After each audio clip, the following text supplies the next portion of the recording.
more. The Russia story has suddenly become an FBI story, and it's moving faster than anyone anticipated. Just a year ago, all the smart people were mocking Donald Trump for being insane enough to suggest the Obama administration had surveilled, or as he put it, wiretapped his campaign. What a paranoid lunatic, they said. Get off Twitter. Yeah. Now we know what actually happened. The question at this point is, how many people in Trump's orbit weren't spied on by the FBI? Trump advisor Carter Page was placed under government surveillance in the fall of 2016 after the feds used uncorroborated claims from the Trump dossier to justify a FISA warrant. We know from congressional testimony that Page spoke with Trump advisor, Trump campaign manager Steve Bannon, while he was being spied on, meaning that Bannon was likely spied on too.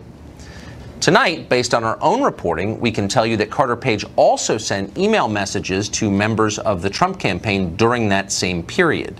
Presumably, the FBI intercepted those as well. Suddenly, it looks like the Obama administration may have spied on a significant portion of the Trump campaign team. Just how many people were surveilled and to what extent? How much did President Obama know about it? We still don't have the answers to those questions, though we definitely have the right to them. Oh, no, we don't, say Democrats. Asking questions is a sign of disloyalty to this country. The very people who once told us that spying absolutely never happened are now telling us the spying was perfectly justified and normal. Why? Because Russia. Okay, but the funny thing is, almost all of the Russian collusion evidence unearthed recently implicates Democrats, not the Trump campaign. Yesterday, we learned that, for example, Senator Mark Warner of Virginia was secretly sending text messages to a lobbyist for a Russian oligarch in the hope of making contact with the dossier author, Christopher Steele. Warner tried to hide that correspondence. I'd, quote, rather not have a paper trail, he texted to the oligarch's lobbyist. Now, traditionally, in Washington anyway, no paper trail is not an indicator of transparency. In fact, it's a sign of wrongdoing. Now, we're not saying that Senator Warner ought to resign his seat and face treason charges, and we're not saying that because we're not hysterical liberals willing to poison our international relations and misuse the justice system just for cheap political ends. But we do think that Warner's behavior is worth knowing more about. And so, by the way, is a remarkable new New York Times story, just published about 40 minutes ago. That story alleges that within the last year, American intelligence agencies paid a spy, apparently a spy working for the Russian government, $100,000 in American tax dollars in exchange for unverified and possibly fabricated information about President Trump. Now, why would our intelligence agencies use our money to do something like that? Why would they do anything like that under any circumstances? And by the way, what was the information they gathered used for? None of that is clear at this hour. Here's what is clear right now. The bottom line and what we've learned this whole week, the one thing worth taking away from a dramatic week in Washington, is this. The Obama administration spied on a rival political campaign. There had better be a legitimate reason for doing that, but increasingly it looks like there wasn't. Fox Chief National Correspondent Ed Henry joins us with more on that Russia intel story. Ed? Well, Tucker, this is just breaking this hour. The New York Times reporting that a shadowy Russian tricked American spies, actually, out of $100,000 last year. They promised not just information on Donald Trump, but to deliver stolen National Security Agency cyber weapons in a deal that this shadowy Russian insisted would also include, yes, compromising material on the president. Sounds like a spy novel. The NSA has been devastated by losing these secret hacking tools. So they delivered the cash in a suitcase to a Berlin hotel room in September. Supposed to be the first installment of $1 million payout. Here's the kicker. The Russian claimed the information would link the president and his associates to Russia. But instead of providing the hacking tools, the Russian produced unverified and possibly fabricated information involving Mr. Trump and others. Bank records, emails, purported Russian intelligence data. Sounds a little bit like the Steele dossier. Several U.S. intel officials tell us tonight they made clear they did not want the Trump material from the Russian. They're insisting they never wanted this. He was suspected of having murky ties to Russian intel and to Eastern European cyber criminals. That's what they tell the New York Times. But it sounds like U.S. intel officials are kind of spinning after the fact because they were in negotiations. The NSA even used its official Twitter account nearly a dozen times to send out coded messages to this Russian. The Russians' eagerness to sell the Trump dirt raised suspicion among American spies because it was part of an operation to feed the information out into the United States intelligence community and pit U.S. intel officials against Mr. Trump.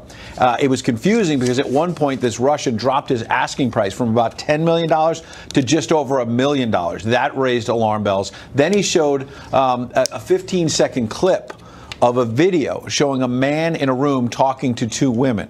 He claimed it was Mr. Trump, but there was really no way to confirm that it was Mr. Trump with two women. It was a grainy video. It had no audio. And we're told that these officials were shown the video in the Russian embassy in Berlin. So this does sound like a spy novel. And as you were just saying, the president some time ago was suggesting that some U.S. intel officials were out to get him. People said this is crazy. That wouldn't happen. But now the Times is reporting tonight a remarkable story suggesting that they were willing to pay $1 million to potentially get dirt on the president. U.S. intelligence officials. They gave $100,000, the first installment, and the shadowy Russian took the money, went away without any dirt on the president. Tucker? Pretty unbelievable. Wow. Actually, shocking. Very badly written story, but you, I thought, summarized it very well. Philippe Reines was a longtime advisor to Hillary Clinton, was Deputy Assistant Secretary of State under Obama, and he joins us tonight. Philippe, thanks for coming on. No, thank you. So I just got to ask you what you I mean, to the extent you know about the story that just broke, but the bottom line is our intelligence community paid $100,000 to apparently a Russian agent for salacious information of a sexual nature, unverified, likely false, about President Trump.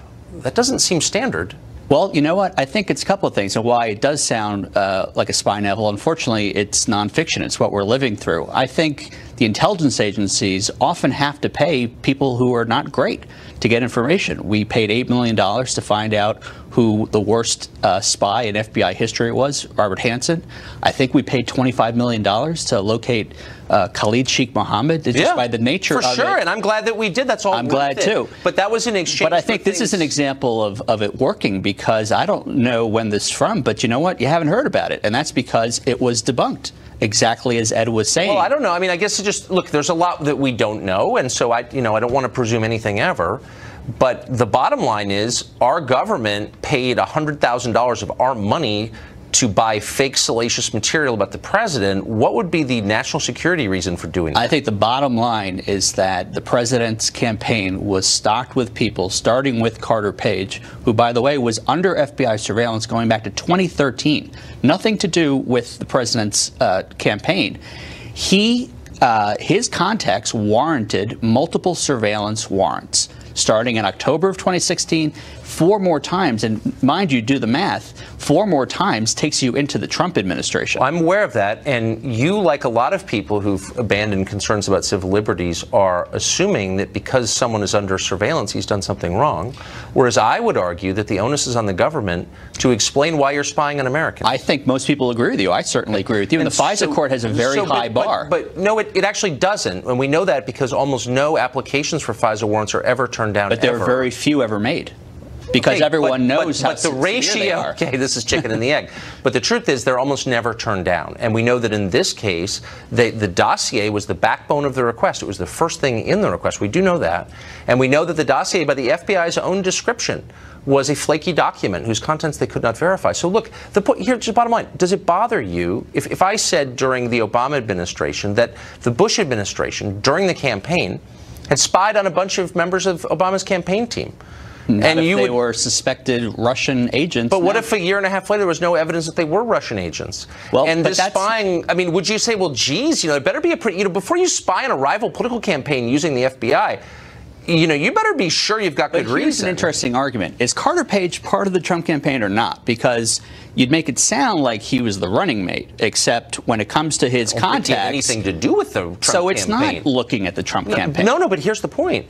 They were using him. Look, Carter Page, this show exclusively learned today, emailed a number of people on the Trump campaign. It's called surveillance. Okay, right?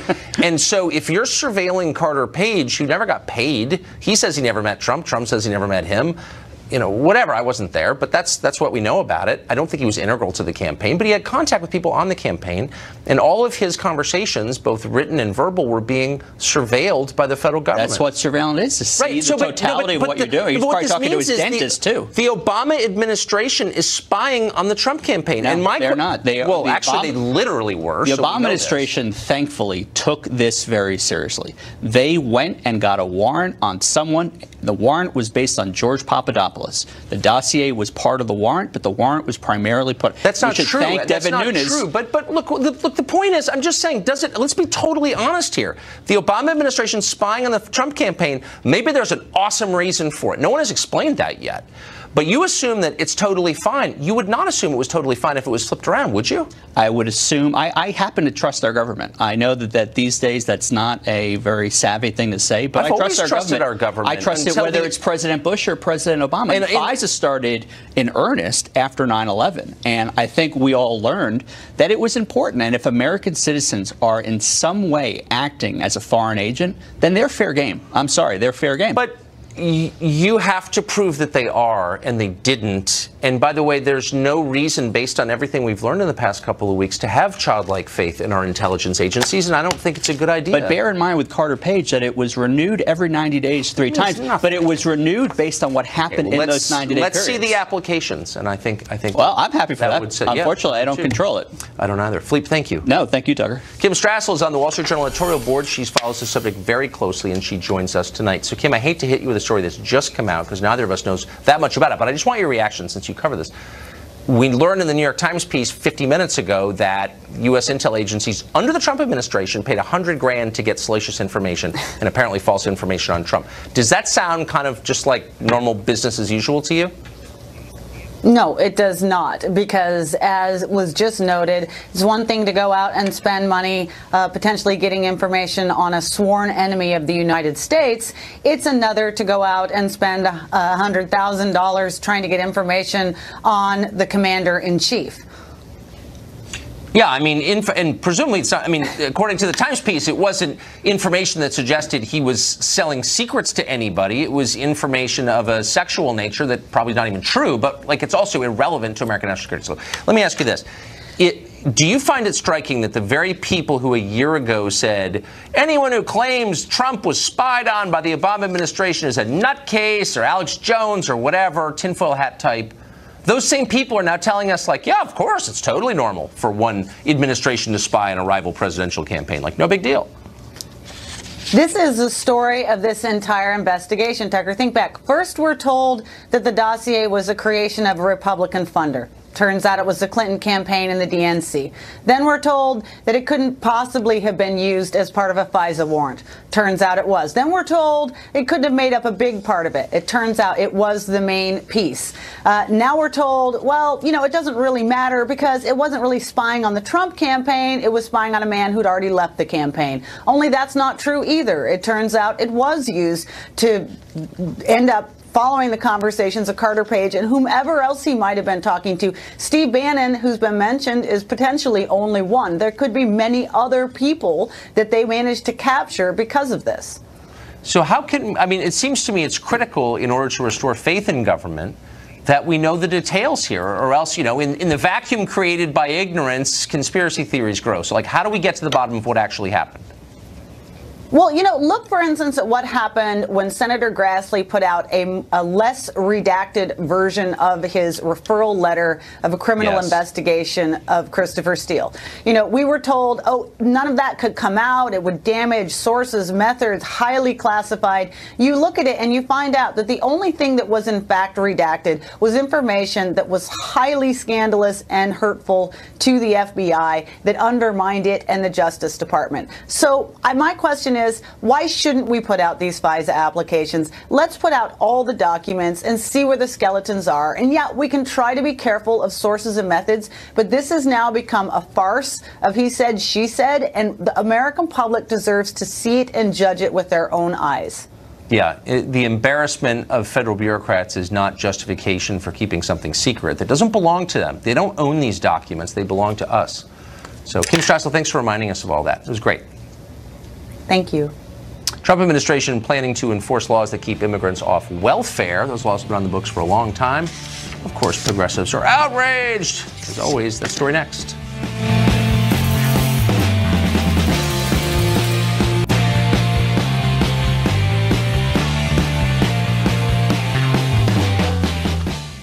Federal law has long stipulated that immigrants cannot arrive in the United States and receive permanent residency if they become, quote, public charges who depend upon welfare. Of course, we spent decades learning that the government treats immigration law as strictly optional. The Trump administration is looking to change that. The administration is drafting a new regulation that would penalize immigrants for receiving welfare programs like food stamps, Section 8, Head Start, and CHIP, the Children's Health Insurance Program. The left, of course, is howling. Jose Aristimundo is a former press secretary for the Democratic National Committee, and he joins us tonight. Jose, thanks for coming on. Good to be here. So what I find so interesting about the complaints here is that I know from doing this show every night and speaking to immigration advocates, that there are no immigrants on welfare. They're the most impressive people in our society. They add the most to our economy. They're the hardest working. None of them is a drain on the system. And so given that, I think you've told me that too, who cares if it's illegal for them to go on welfare? Why would they be on welfare if they're adding so much to our economy? Well, this is the issue, Tucker, and it's this. We shouldn't be punishing immigrants, legal immigrants, right, who pay taxes into our economy. Number one, if they're paying taxes, they should be able to have benefits of social programs such as Head Start. So we are now going to punish. Why? We are now going to punish. Why should they? Well, let me tell you. We are now going to punish U.S. citizen children, U.S. children, right, who were born in this country. We're not going to allow them to go into Head Start because parents, right, legal immigrants, are not going to want to put them in programs like Head Start because they're going to be afraid that they're going to be deported. Okay, but look, it's really simple. I'm sure that there are a lot of immigrants who want these programs. I get it. They'll be unhappy with it. But the point is pleasing American citizens, since it's our country, not theirs. And the so children are U.S. citizens. Okay, that's their country that's too. great. Okay, but the truth is, we can probably figure out how to do that for the children. But I'm not talking. I mean, you're picking a tiny percentage of this. But it's an important percentage. Well, okay, fine. Let's figure out a fix. But most immigrant families are on welfare. This is one of the things that, like, advocates like you never admit when they're lecturing us about how they're so much more impressive than you are. Most are. And if you break it down by country, the last numbers I have are from 2009, the federal numbers. But some countries, like 70% of the immigrants are on welfare. So why would you be in favor of that if you're an American citizen? Bringing people in and putting them right on benefits, that is not the American dream that we hear about at all. Look, the immigration system in the United States is clearly broken. If you want to come and apply the legal way in the United States, you already go under a bunch of tests that define if you're going to be a public charge. If you're going to come into the United States, you should not be a public charge. You and I agree on that. But what I think the president is doing wrong, he's expanding the test. He's making it even harder. Okay, so here are the numbers. Maybe you'll change your mind on this. Okay, this is from the current population survey from March 2010. Okay, here are the numbers from Mexico. Mexico is the country that sends the most immigrants to the United States by far. 74.7%. As of 2009, immigrants from Mexico are on some form of welfare in the United States. That's round up. That's 75% of all immigrants from Mexico are on some kind of welfare. That's ridiculous. So, and I think you just said you agreed that that was ridiculous. So why not just fix that right now and say, look, if you want to be here and add to the sum total of the economy, great. But you can't come and go on our social programs. You can't have open borders and a welfare state, right? Look, you and I agree on that, but this is the issue. The children, U.S. citizen children, are being punished because if this regulations come into place, so the kids get to go on Head Start, which, by the way, has never been shown to work in 50 years. So I'm not even sure you'd want that. Okay, honestly, but whatever. Let's just talk about the real problem, which is the majority of immigrants are on welfare. Why would any country put up with that, and why would the left defend it? I'm totally confused. We are a country of laws, and we are a country of immigrants. A majority of immigrants in this country are now criminals. You know that. We've seen the same reports of the FBI. I'm not saying they are criminals. I'm not saying the majority are criminals. I'm saying the majority are on welfare, and that's unhealthy because the whole idea is you move here and you take advantage of the opportunities. So we're now going to make it harder for them to assimilate into the country. That doesn't make any sense. Going on welfare is not assimilation. Going on welfare is dependency. Look, some people need to go on welfare. We've got a lot of Americans on welfare. Right. Why would we import people from other countries on welfare? That's insane, isn't it? I understand where you're getting at, but the problem is that the regulations that the president wants to put forth are not doing the point that you're trying to make. The point that we are trying to make as Democrats, a majority of Democrats, is that children are being punished. And guess what? We are now going to punish immigrants because they're poor. They now... What do you mean punish them because they're poor? They're coming to our country. It's not their country. In search of a better life. And they're in search of a better life and then going on our welfare programs? Are you joking? This is not the bring us your poor, tired, huddled masses that we're told about, where people come here and work their way up and run a tech company in Silicon Valley. This is people... I mean, this is like the opposite of what we want. I think you would agree, but you're defending it for some reason. I don't know why. Because it's coming from a bad place. The regulations are coming from an anti-immigrant, racist agenda that the president has put forward since just, you know what? When you guys have nothing left to say, you just, it's race. If you don't give us everything we want, you're racist. I really kind of want to move to like Mexico and start accusing the authorities there of racism because they're not giving me free stuff. I mean, seriously. I'm talking about a president that has talked about I don't care about the president. I'm an American. Well, he's the president of the United States. But I have a right to have some say. Every American citizen does. We all do, right? What, yeah. right? Okay. And like, this is insane. It's not about whether the president's a racist or not. That's not a real answer, is it? So the answer is let's end chain migration, as you guys like to call it, right? Let's end the visa lottery. Let's just have control over let's destroy the legal immigration system, right? And deport 11 million people. Is that what we want to do? Is that the solution? I think we should have control of who lives here. And I mean it. Why wouldn't you? We're a country. And if that means deporting people who shouldn't be here, that's our right. You and I agree on that. No, you don't. No, yes. You don't. You're not being honest. I'm sorry. And we're out of time. You don't agree because you argue. Trump's a racist. Okay. He is. Yeah, whatever. Thanks, Jose. Let's do it again. Appreciate it. George Soros was at Davos, try to read that in a script. 2 weeks ago, he blasted tech companies for hurting the world. He's right about that. But there are other problems, and we'll tell you what they are. Of course, we'll continue to follow tonight's breaking news. The White House says the president intends to release a Democratic FBI memo, but needs to work with the Intel Committee on edits. We'll continue to follow that story and tell you what's true.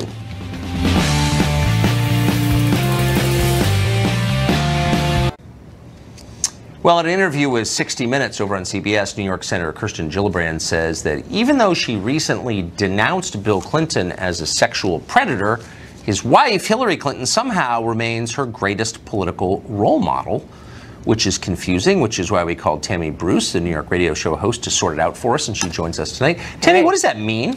Well, it means that obviously Kirsten Gillibrand doesn't know what she's talking about, or she's operating exclusively politically. Look, Hillary Clinton is the enabler of Bill Clinton. She is, of course, now we know, revealed as someone who protected a sexual harasser and disrupted the work life of the victim in order to shield that individual. It's a remarkable admission, and yet, of course, it's completely political. If Kirsten Gillibrand cared about the issues, she couldn't even really associate with the Clintons. She's denying in this interview coming up, by the way, Tucker. She's asked if she's spoken to the Clintons. She wouldn't answer that, but then that's when she said she admired Hillary Clinton. So it's very strange. She doesn't want to say that she's speaking to them, but that she needs to be able to at least give her some compliments. It could be that there's no leadership in the Democratic Party, and Kirsten is wondering what kind of national base could she latch onto for this. So that probably is part of it. But I think she should be careful about being seen as a public face of the Me Too movement, which now is becoming completely politicized. And I think that's bad news for that movement. So she obviously thinks she's going to be president. She's running for president. This interview was part of the PR preparatory to that. It seems like maybe everyone running for president should take at least one lesson from the Trump campaign, which is voters will put up with a lot if they think you're just being honest. Right. That phoniness is transparent. Everyone likes it. Nobody appreciates it. Why hasn't she learned that? This just seems so false to me. Well, I think it's because there are bubbles. Look, she's a New York Democrat. And if she might not even see herself as president, but perhaps as vice president. Right. So she's setting herself up to move beyond. Clearly, the Democrats are deluded.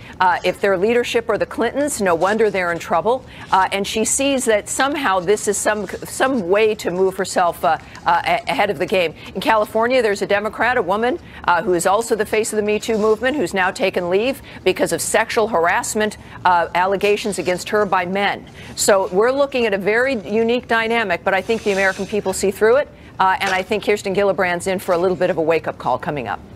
The irony alarm just goes off in the background every night. Tammy Bruce, great to see you. Have the best weekend. My pleasure. Thank you, dear. Billionaire and far-left patron George Soros was in Davos last week, of course. He was talking. He called the big tech companies like Google and Facebook a menace to society. He's right about that. But then he kept going. He said the current administration in Washington is not just bad for the country, it's an existential threat to civilization itself. Civilization itself. Steve Hilton hosts The Next Revolution here on Fox 9 every Sunday night. Fantastic show. He does not agree with this assessment, and he joins us tonight from California. Hey, Steve. It's just so laughable. Look, we both agree with Soros that the tech companies are a menace to society, but he forgot to tell us that he invested in the tech companies. It is so laughable. The things he said was so offensive to me. I can get away with this because I, like George Soros, am a Hungarian. So yes. I can call him a Hungarian hypocrite, not just for the fact that he criticizes the tech companies while investing in them. He went on about gambling while back in the UK, when I got my start in politics, he made his billions gambling in the foreign exchange markets, which crashed the economy and caused untold misery for millions of people.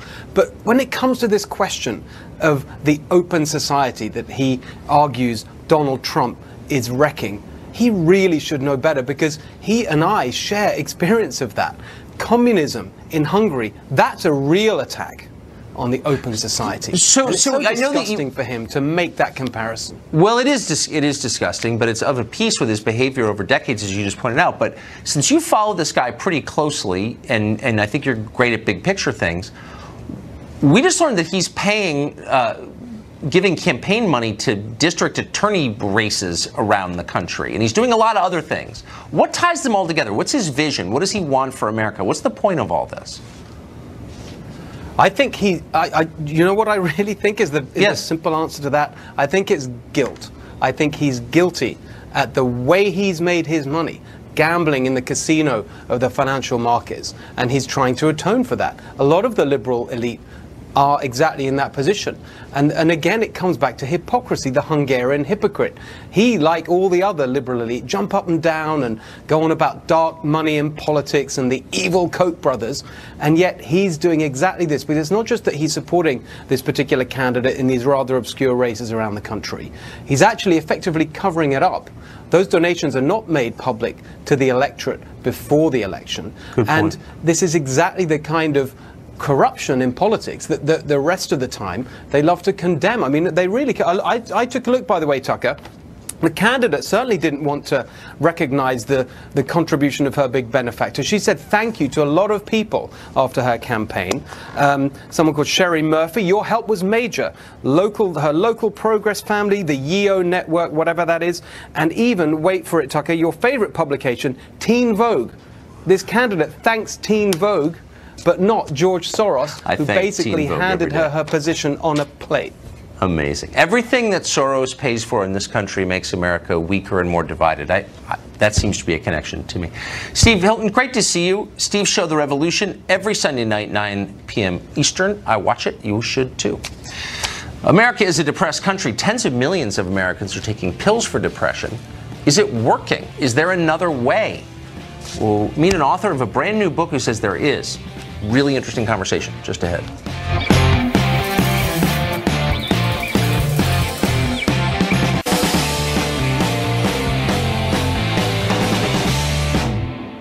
The president has announced his choice for the nation's next drug czar. His name is Jim Carroll. He's currently White House Deputy Chief of Staff.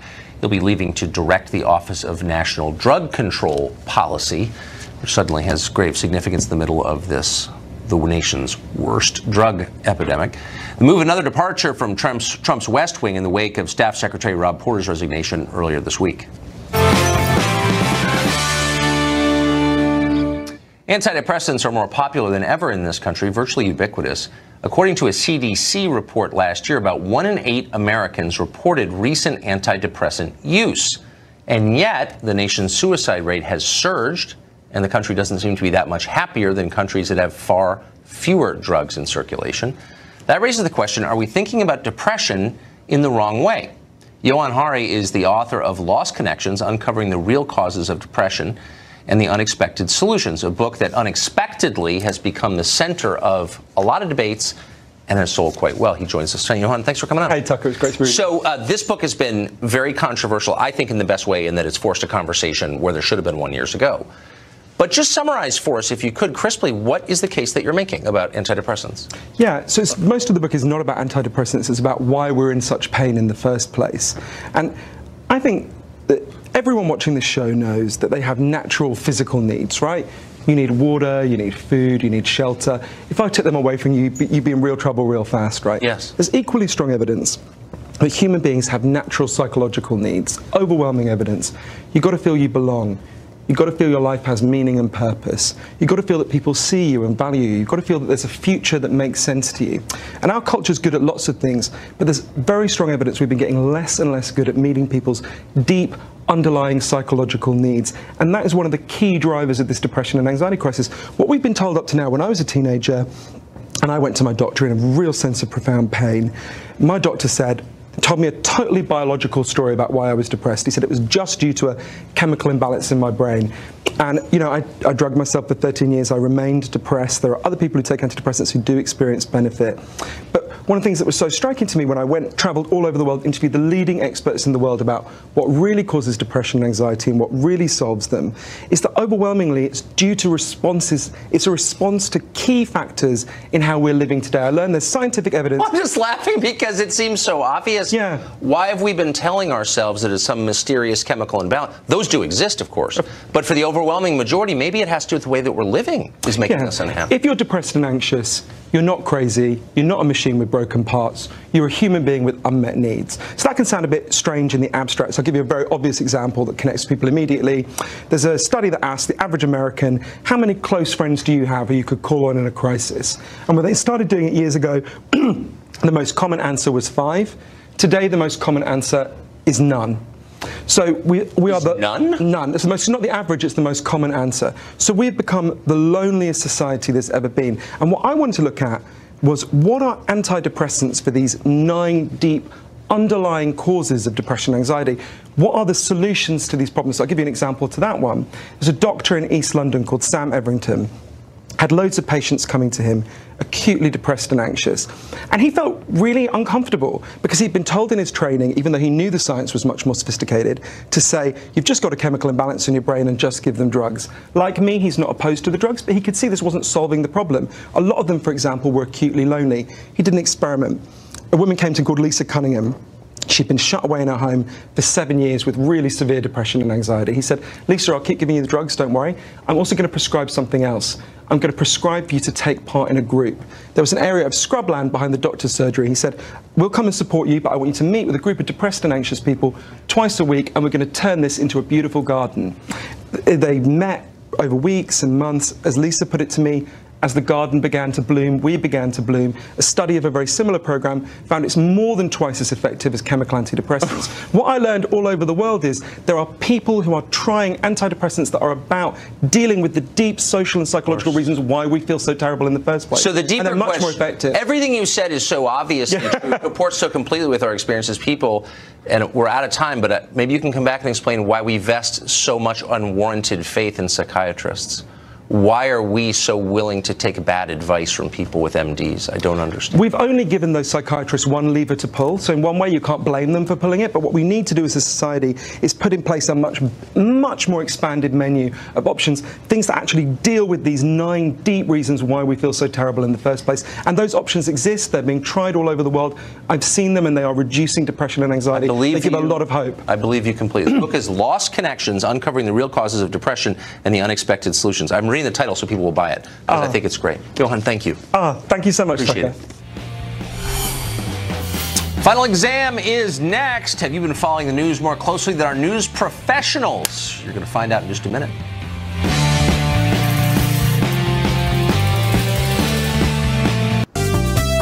Time now for Final Exam, where we pit 2 news professionals here at Fox against one another to determine who has been paying closer attention to the news of the past week.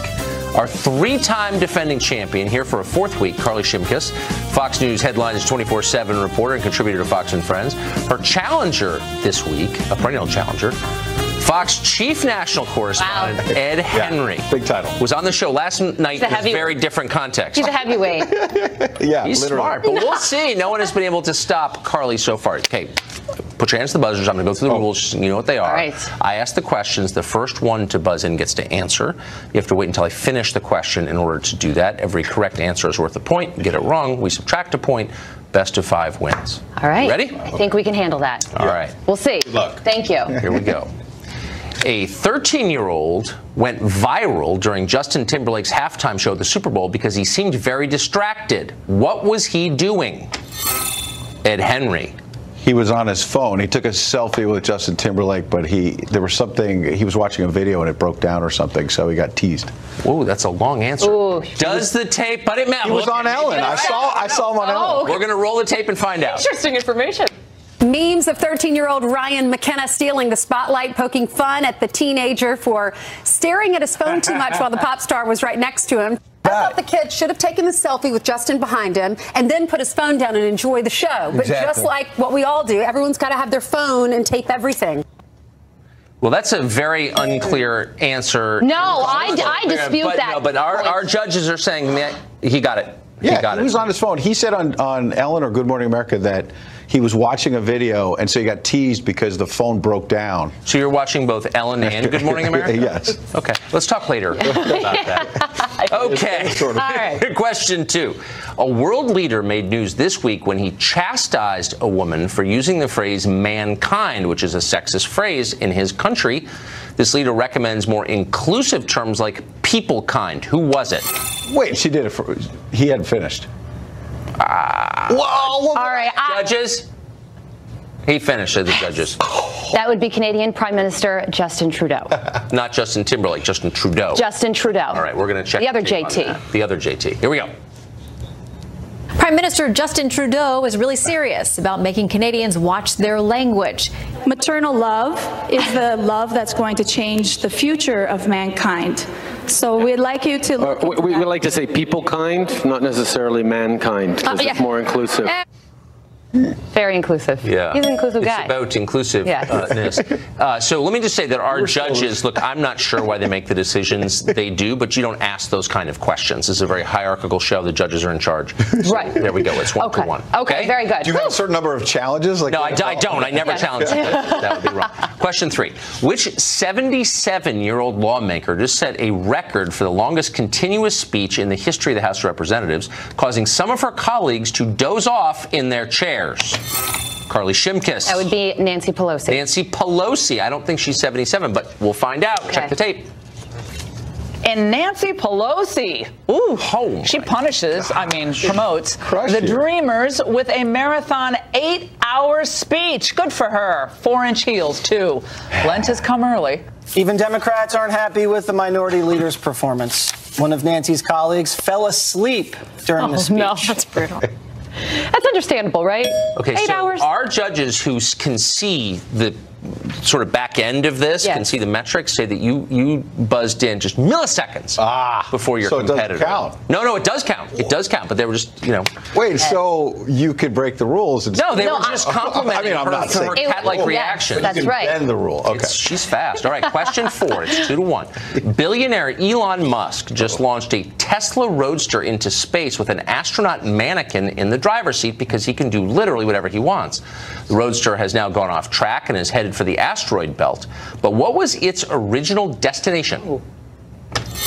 Ed Henry. Mars, the orbit around Mars. Mars, the orbit around Mars. All right, let's check the tape. And just for fun, the payload on this test flight was a brand new electric Tesla Roadster, which is now heading to the Mars orbit with a Starman astronaut dummy in the driver's seat and 3 cameras to provide epic views. That is correct. And by the way, our judges said they admired the precision with which you answered it. Mars or the orbit around. Right. I was trying to do it pretty wide. She's casting a wide net. Okay, so this is the 3rd week in a row that Carly has come to a sudden death scenario. Wow. 2-2. Winner of this takes the award, which has changed this week. All right, final question. Another example of tech changing everything. Best Buy, the company, announced this week that they will no longer be selling which music-related product? Oh. Ed Henry. CDs. Boy, that's pretty authoritative. That would make sense. It's not too. 8 tracks. Let's check the He tape. seems confident. CDs. According to a report in Billboard, Best Buy has just told music suppliers that it will pull CDs from its stores come July 1st. All right. Wow. And there you go. Let's get the coffee mug. Let him have it. Want the coffee mug. I just let him have it. He's such a nice guy. If you're going to lose to someone, it should be Ed. And I was teasing you about the mug. All right, Ed. So one era ends, another begins. We have a new prize. This is the Eric Wemple mug. This has a picture of Eric Wemple of the Washington Post, who was a guest on the show at one point. Here's what happened to him. And then the backside is my triumphant face. So this is the official Eric Wemple mug. You made the mug. This is the very first day of it. Congratulations.